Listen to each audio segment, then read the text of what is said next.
Dando continuidade a essa série de o que tem por trás das doenças de A a Z, com o Fernando, eu vou perguntar para você, Fernando, e o que tem por trás da bronquite? Bom, antes de falar do que tem por trás da bronquite, eu vou falar o que tem por trás de todas as doenças.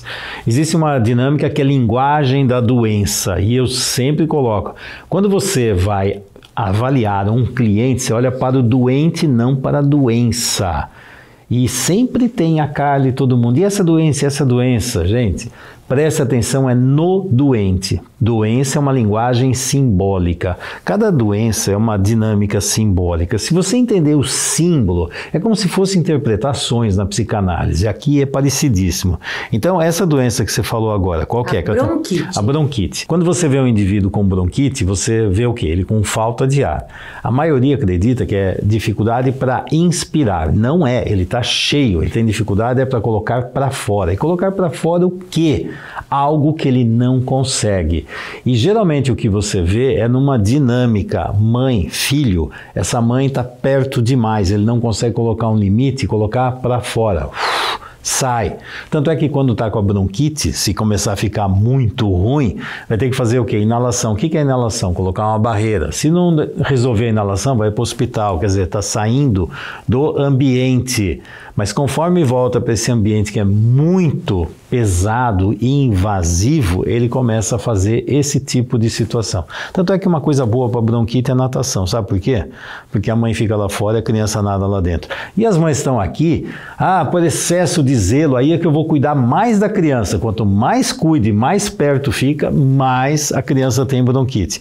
E então, é verdade. Eu como médica lembro no pronto-socorro que quando a criança chegava com bronquite, a gente pedia para a mãe esperar lá fora. E aí a criança melhorava. Quando a mãe voltava, a criança piorava. É bem interessante então, isso. Quando você começa a enxergar, e de novo, que eu sei que aí você que é mãe, lá vem ele falar mal da mãe. Não estou falando nada de mal da mãe. E precisa sentir a necessidade da criança e saber a distância adequada. E o bronquite fala muito de distância. Então a criança poder respirar. Respiração também é liberdade. Mas eu preciso colocar algo para fora e não consigo. Muitas vezes até fala assim, mãe, preciso de mais distância. Muito bom. E a próxima pergunta é borderline. E borderline é uma complicação, porque assim, borderline é viver na borda, na linha. O que é essa linha, essa borda? É a separação entre neurose e psicose. A neurose é assim, eu posso pensar um monte de coisa esquisita, sentir coisas esquisitas, mas eu tenho pé na realidade. A psicose é quando eu estou fora da realidade, eu não estou mais na realidade.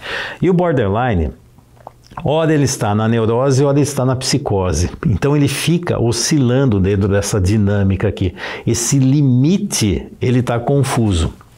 E quando você vai ver limite, uma dinâmica importante é ver se a relação dos pais teve uma característica adulta ou se de repente existe uma grande divisão entre esses dois. Aí fica uma divisão acontecendo dentro da pessoa. E aí quando você olha, frequentemente falta o quê? Quem põe ordem e limite é a função paterna.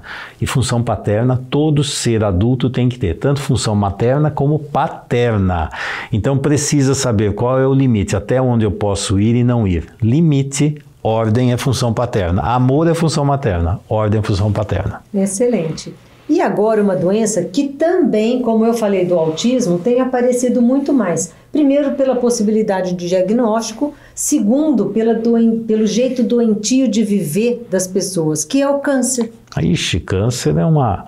Bom, câncer todo mundo, eu duvido que tenha alguém aqui que está assistindo, que não tem alguém na família que teve câncer, né? Então, câncer é algo que está vindo com uma força enorme. Quando você atende um cliente com câncer, então, independente, tem várias áreas, pode dar câncer na tireoide, na mama, no útero, pulmão e assim por diante, mas o câncer de uma forma em geral, o câncer é uma dinâmica invasiva.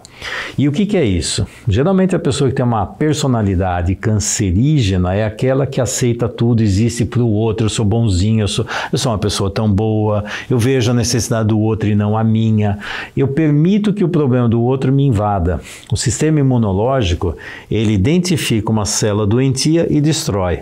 O que acontece aqui com o indivíduo é, se eu dou mais valor para o outro e permito que o outro me invada, isso vai entrando aqui, eu não consigo bloquear e colocar essa mão. Olha só isso aqui, câncer no fundo, você precisa aprender a falar não, a você se valorizar, você criar a sua identidade, falar não, falar isto não. Quando você consegue fazer isso, seu sistema imunológico também começa a identificar as dinâmicas que te invadem. Você consegue fazer uma boa defesa. Só que aí você vai falar não para pessoas que você ama e você precisa aprender a fazer isso, porque isso é uma relação adulta. Excelente. E agora, partindo para uma área que eu gosto muito como ginecologista, o que tem por trás da candidíase? Ixi, candidíase. Bom, tem candidíase oral, candidíase vaginal, tem candidíase no esôfago, tem várias coisas. Quando você vê, por exemplo, a cândida, mas pegando a parte mais, ou colocando assim, a parte mais genital, a parte candidíase vaginal, frequentemente o que tem lá é uma castração da sexualidade, uma punição. É como se a sexualidade fosse algo sujo, feio, errado. E se esse conceito tiver lá dentro, é muito comum ter não só cândida, mas aí todas as vulvovaginites crônicas que tem lá, que frequentemente está associado que tem alguma coisa errada, às vezes mal cheirosa, alguma coisa que incomoda. E frequentemente, quando você pesquisa, você vai ver dinâmica da sexualidade. Então, no caso do feminino, né, ver se foi autorizada a ser mulher, se foi autorizada a seguir para a vida e ter uma sexualidade saudável, se foi autorizada a ter prazer. E aí, outras dinâmicas você pode pesquisar dentro dessa situação, é ver se não tem uma série de conflitos e principalmente culpa em relação à sexualidade. Isso também pode acontecer em infecção urinária crônica de repetição. Isso também é comum acontecer. Eu estou falando que tem várias dinâmicas que aparecem com doenças, com características às vezes diferentes, mas a raiz é a mesma, tá? Ok. E o que tem por trás da compulsão alimentar e da obesidade? Bom, aí distúrbios alimentares, assim, do mesmo jeito que eu falei alcoolismo, né? Então eu estou colocando o álcool como substituto. A nutrição, a primeira nutrição que existe é na infância. E a nutrição, quem nutre a nutrição vem da mãe, desde o mundo intrauterino e logo depois que nasce, o que acontece? A nutrição é o leite materno. E a criança precisa se nutrir de duas coisas, nutrir o corpo e nutrir a alma. Nutrir o corpo é o leite, nutrir a alma é o contato, carinho, atenção, acolhimento, isto, segurança. Quando isto aqui existe, preenche as necessidades tanto corporais como as necessidades da alma. E essa é uma fome importantíssima. E quando faltou esse contato, olhar para você, ver o que está acontecendo, isso aqui começa a complicar, porque aí cria um vazio e aí a pessoa utiliza a comida para preencher os vazios da alma. E aí começa a complicar, porque a comida não vai preencher a necessidade, esse vazio da alma. E uma outra característica de obesidade que é comum também, que é assim, eu preciso mais porque tem que encher o vazio, mas por mais que eu tenha, não enche o vazio, eu tenho que fazer isso. Mas tem uma outra dinâmica comum também, é quando quem vai alimentar o tempo todo fica enfiando comida e não para, quer dizer, eu ultrapasso o meu limite, eu não tenho mais fome, eu não quero, não, abre a boca, come mais, você vai ter que comer tudo, é o amor que eu estou te dando, você vai ter que engolir. E aí eu perco a noção do que eu estou, assim, da saciedade, foi o suficiente.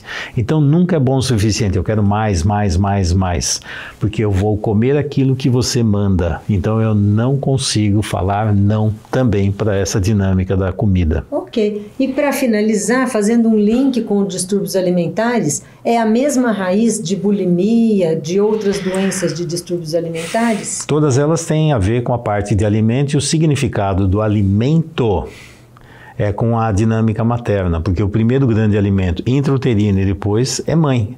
Então você vai procurar sempre dinâmicas maternas, mas quando você pega, aí tem características diferentes, por exemplo, bulimia. Bulimia é eu como, depois vou lá sem ninguém ver, jogo tudo para fora. Então assim, eu aceito o que você me dá, mas escondido eu vou lá e jogo fora.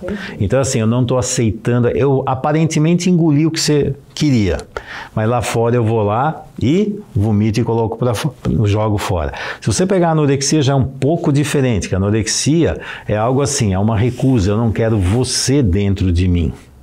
Eu preciso de você, mas eu não quero, porque sem a comida eu posso morrer, mas eu prefiro, entre aspas, ficar sem você porque eu não quero você dentro de mim.